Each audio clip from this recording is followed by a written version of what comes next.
What's up, everybody? It's Chris with C-Dub Cards, and we're back today with a mail video. Um, as you can see, I've redone my backdrop. We now have a nice display case that I got for Christmas this year from my dad. And inside of it, I've decided this one here is going to be the Hall of Fame wall.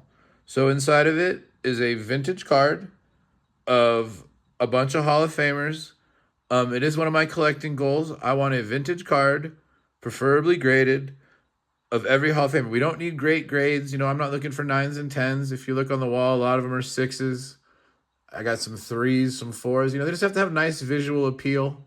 They don't have to be perfect. I understand these cards are, years old and people didn't have the protective stuff we have now back in the day.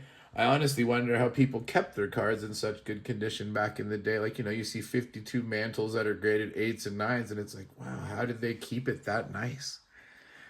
So anyway, I've been ordering a lot of stuff off of eBay lately. Oh, lately. It's where I actually get a lot of my stuff. I don't know why I prefer eBay as the selling platform. I don't know. I guess it's quick and easy. They have lots of options. I can pick what I want.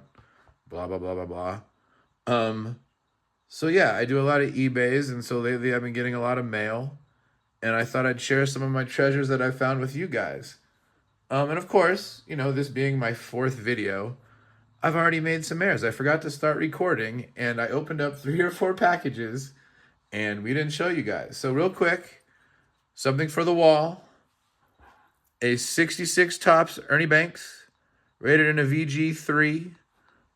Looking at it closely, it's got some soft corners. They're not terrible. It's pretty nicely centered. I think the color's pretty good. I'm pretty happy with it. It'll go into the display case. Ernie Banks. It was one of the cards I was missing, so there we go, Ernie Banks. Another one that I opened without recording was this SGC3 1967 Topps Willie Mays. It's also fairly well centered. The color is pretty good. It does have some soft corners. There's definitely a crimp in this bottom left corner. But, it does have good visual appeal. And, like I said, that's the most important thing. I'm not trying for PSA 10 copies. I can't afford that stuff. I know that. I'm realistic about it. We're just looking for vintage cards, Hall of Fame players. Like I said, the pre-war guys are going to be tough, but I do have a plan. I'm going to show you part of that plan here in a second because one of those cards came from that. But anyway, SGC3 Willie Mays. I'm a big SGC guy in terms of the way the slabs look. I think they look a lot better than PSA. I really prefer the black matting. They're a little bigger, so some people don't like it. They don't fit as well in the display cases or in your boxes. They don't quite stack nicely with the PSAs. But I just really like the black mat with the black label and the white. Like, I don't know why PSA went with the red label. I don't think it looks very good, personally. Here you go. This right here, I believe, is a 1933 or 34 Big League Chewing Gum card. It is now the oldest card in my collection. It is Clyde Mannion. Clyde Mannion was a Cincinnati Red. It says, released to the minors several years ago, he slugged .353 in 138 games for Milwaukee in the American Association, and the Cincinnati Reds grabbed him. This was in 1931. Has been with the Reds since. Mannion was born in St. Louis in 1897 and began his professional ball playing with Topeka in the Western League at the age of 21. 2 years later, he got his first chance in the major leagues when he was signed by Detroit. At 5'11" and moves the scale at 175 pounds, bats and throws right-handed. So there you go. Big League Chewing Gum. Clyde Mannion. Oldest card I own. So there's still some more over here. Let's see what else we got. This I opened the package already because I thought it was a box. It was very heavy, but apparently what it is it's a bulk order. One of the things I do on eBay is when I do win something, I will look at the seller's other things that he has for sale. And a lot of times, they're willing to combine shipping and basically give you all the shipping on the second stuff for almost free, I would say, sometimes. And so if you look at it as like a price per card basis, you can save quite a lot of money by buying multiple things, if they have some other things that you like. And so, yeah, this is just a bulk order of, I'm guessing, probably 10 or 15 cards. that I got off of one guy. Oh, we got a screw down case. You don't see those too often anymore. Let's see what we got here. Ooh, an autograph. Bradley Beasley. Why did I buy this? Numbered to 15. I honestly don't remember buying Bradley Beasley. Jackson Holiday top now. Future Stars Vlad Guerrero. Bowman in 3D Julio. Kevin Williams to 150. This might have been a bulk lot or something. Actually, this was a bulk lot. I remember what this was. This was a bulk lot of stuff. So it was just like, 50 random cards for $50 or something. Ricardo Genovis first to 250. Joneski Noel to 499 first. Termar Johnson. Stars of the MLB Ellie. 7 out of 10 Yolbert Sanchez. That's flashy. Jake Vogel autograph. Caleb Killian autograph. And the Flash Valiant of Miguel Amaya. Okay. So yeah, this is a bulk lot. I probably overpaid for it. It had a bunch of pictures. Had a bunch of numbered and, autographs and stuff. And it wasn't super expensive. Like, I don't know. I guess I was just feeling froggy that day. I'm sure there was something in here that I liked. Zach Geloff. There you go. See, as an A's fan, I'll say that's what I liked. It's from Topps Cosmic Chrome, which is a set I definitely can't afford. So there we go. I'll say we bought it for the Zach Geloff. Javier Assad autograph from Topps Chrome Black, another set I can't afford. Spencer Steer from Topps Stars Black. See, that's not bad. Jorge Soler autograph when he was with the Cubs. How old is that? Numbered to 150 on the Soler. That's a 2013 Jorge Soler. And Seth Brown, another A. See, that's why we bought it, for the A's autographs. We figured it out now. All right, so there we go. A random lot. Probably overpaid. There was some cool cards in there. Some low-numbered stuff. Nothing to knock your socks off. A couple A's autos. So, it is what it is. Let's see what this is.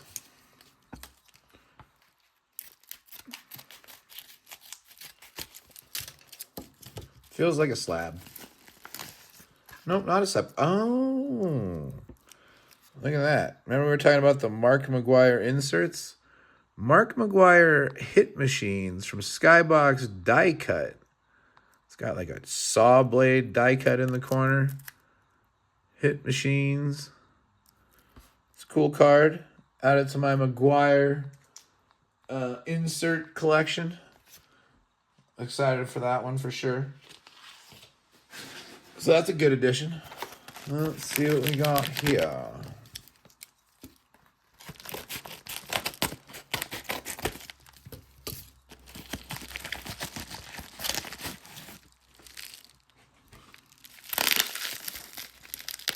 This is a graded card. So some of the guys that I'm missing from the post-war era in my graded card collection are, of course, some of the more prominent players, you might call them.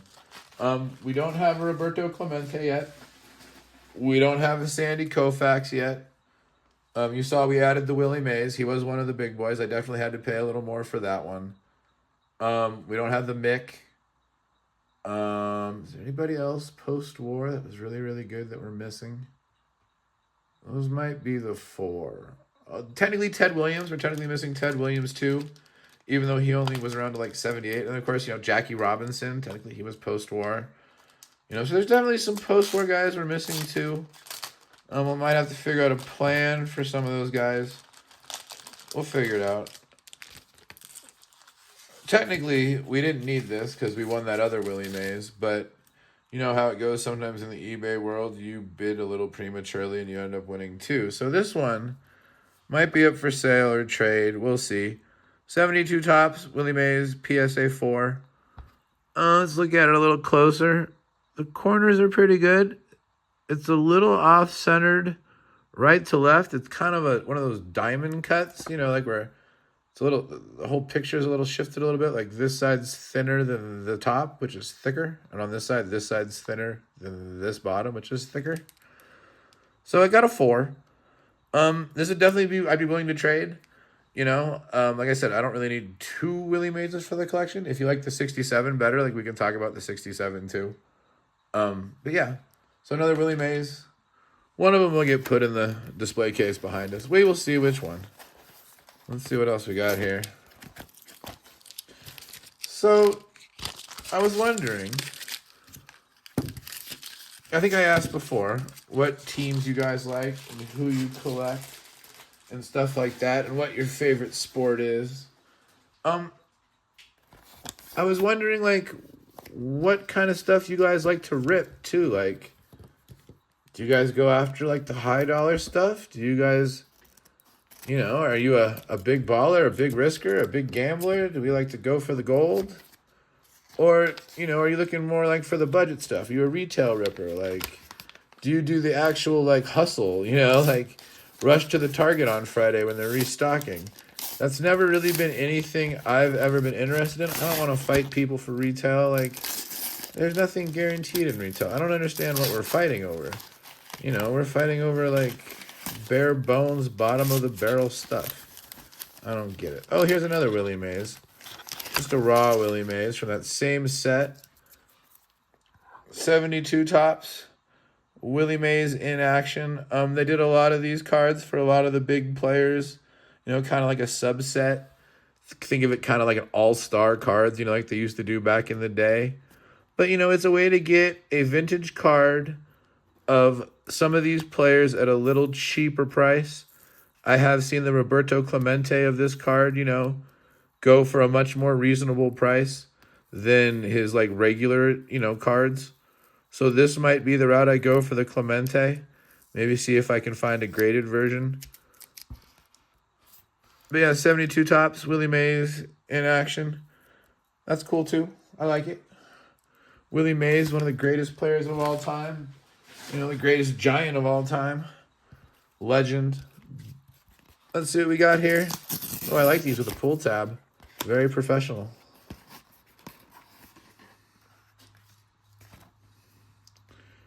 And we got the cardboard protector. Oh, this is another one of those baseball great sets. I think this is the 62. No, this might be the 61. So it's got a little different design. You know, it's got the colored borders. Tris Speaker. I don't have nearly as many of these as I do of that other type, which is this one. You know, they're both made by Fleer. They were both made in the 60s. I forget which one's which. One is like 60, 61.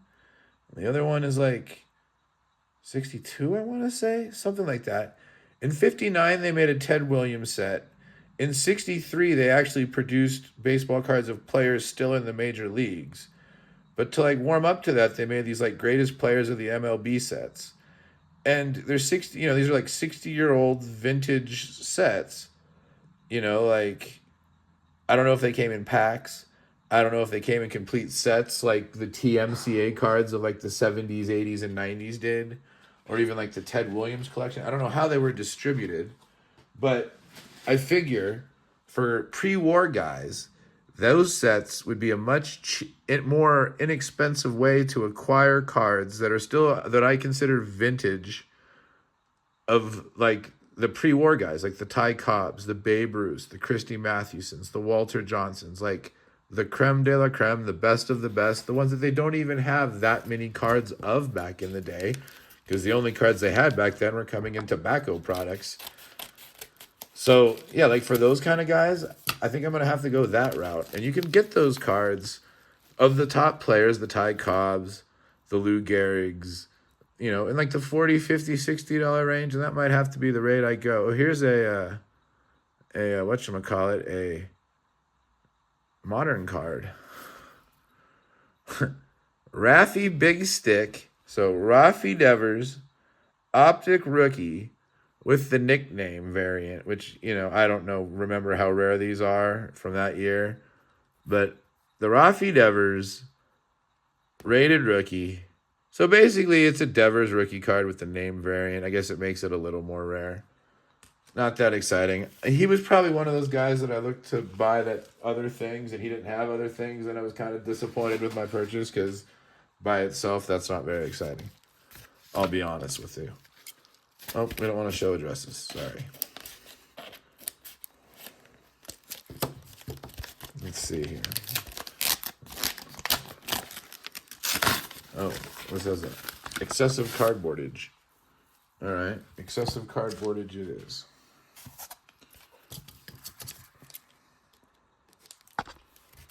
Yeah, this is a little much, but you know, I guess it works. For one card, that's a little excessive. Oh, and you taped it to this one? Oh my goodness. Oh my goodness. All right.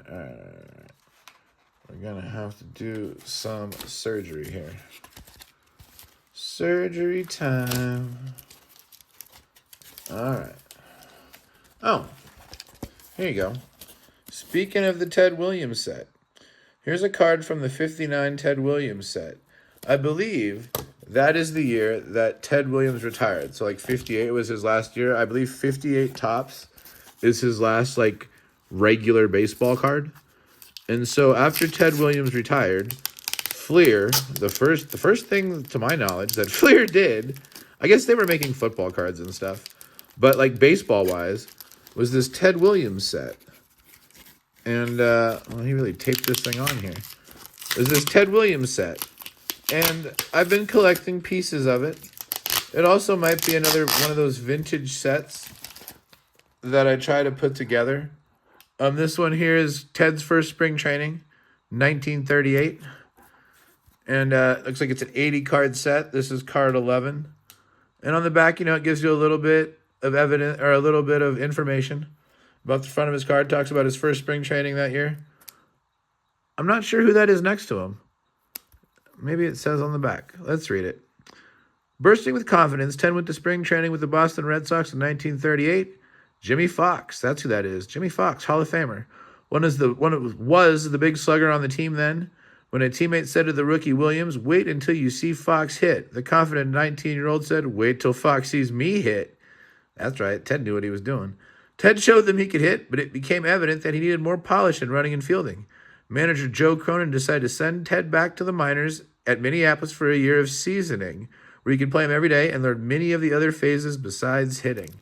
So yeah, 59 Ted Williams set, cool set. You know, they're not super expensive individually. You can pick these up for like $5 a piece. Some of the ones with him batting, and like, you know, there's one with him like with Babe Ruth on it, go for a little bit more. And of course, you know, the PSA ones, graded ones go for more. We're just going to go for like a raw set. Like, I'm totally cool with that. All right, 2 more packages. Mail day. I love mail days. Sometimes, like I said, I get in these eBay buying sprees and I forget what I buy. And it's excited to open it up and remember, oh yeah, look, I bought that. This kind of feels like a bulk order too. Let's see what it is.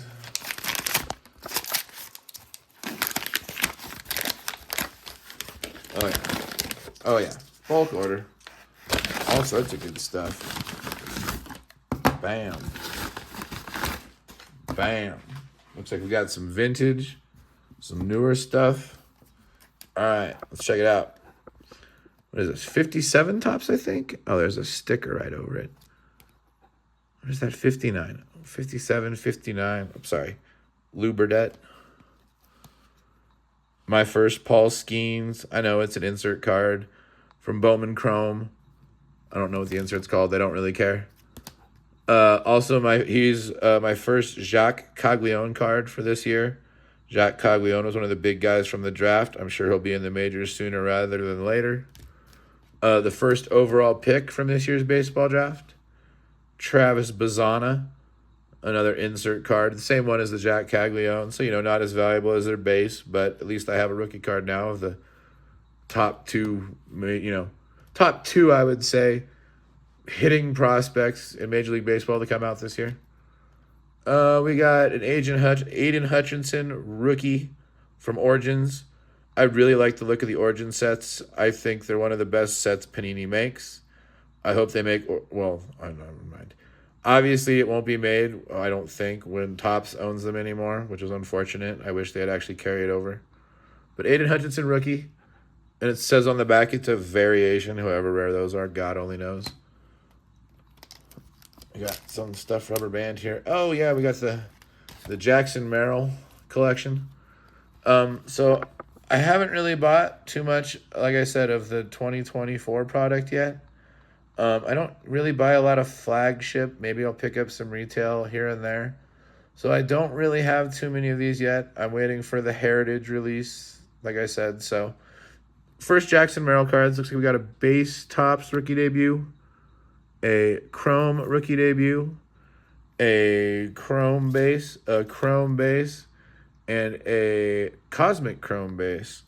I really like the cosmic chrome looks. Hopefully someday I can afford a box of those. Those are some pretty pricey boxes. Honestly, it's not the best deal, I think, in the hobby, considering you're not guaranteed an autograph. They're like $400 plus. That's kind of ridiculous. See what else we got here. Ray Bork.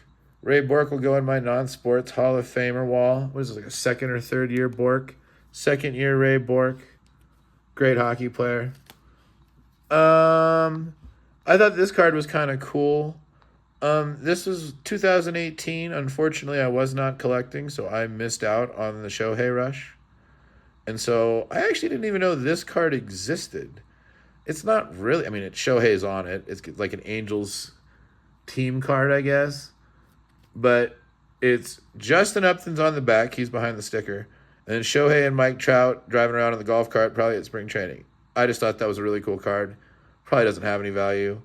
I don't really care. A Dirk Nowitzki rookie card. I don't think I own a Dirk rookie card, so that'll go in my rookie box. That's cool. Dirk Hall of Famer, great player. Fran Tarkington, Hall of Fame football player. I actually didn't know he played for the Giants. Must be at the end of his career. He's famous as a Viking. Was the quarterback when they had the Purple People Eater defense. Won some Super Bowls and stuff. He was in New York, actually, for 3 or 4 years, it says here. So, you know. But yeah, Fran Tarkenton, Hall of Fame football player. That'll go in my Hall of Fame box. O.J. Simpson. I know O.J. Simpson, the stigma of O.J. Simpson. He was still a great football player. I needed one for my Hall of Fame box. It is what it is. O.J. Simpson. Jalen Hurts. Panini Illusions. I think this is a rookie. I don't know why I'd buy this if it's not a rookie. 2020. Jalen Hurts. I'm hoping the rookie sticker's behind the thing. I thought this was cool. Garrett Cole first rookie card. You know, I don't know if Garrett Cole's a Hall of Famer. We'll find out. You know, he's still got some time left. But I do not own any Garrett Cole rookie cards or first Bowman cards. But now I got one. So there you go. This is a Jalen Hurts rookie. Jalen Hurts Mosaic. NFL debut. I really like the Eagles this year. I think they're a really good team. They're going to be a tough out in the playoffs. Jalen Hurts is one of those guys I feel that you can buy a little low on. Not super expensive. Bowman Mega Box. Ellie De La Cruz. It's got the shimmy shine and the sparkle. So an Ellie Mega Box rookie. A Yamamoto Mega Box rookie. And a Panini Prism, blue Wilt Chamberlain, numbered to something that's behind the sticker. I'm guessing 199, all-time great Wilt Chamberlain. But here's the thing I actually wanted to buy from them.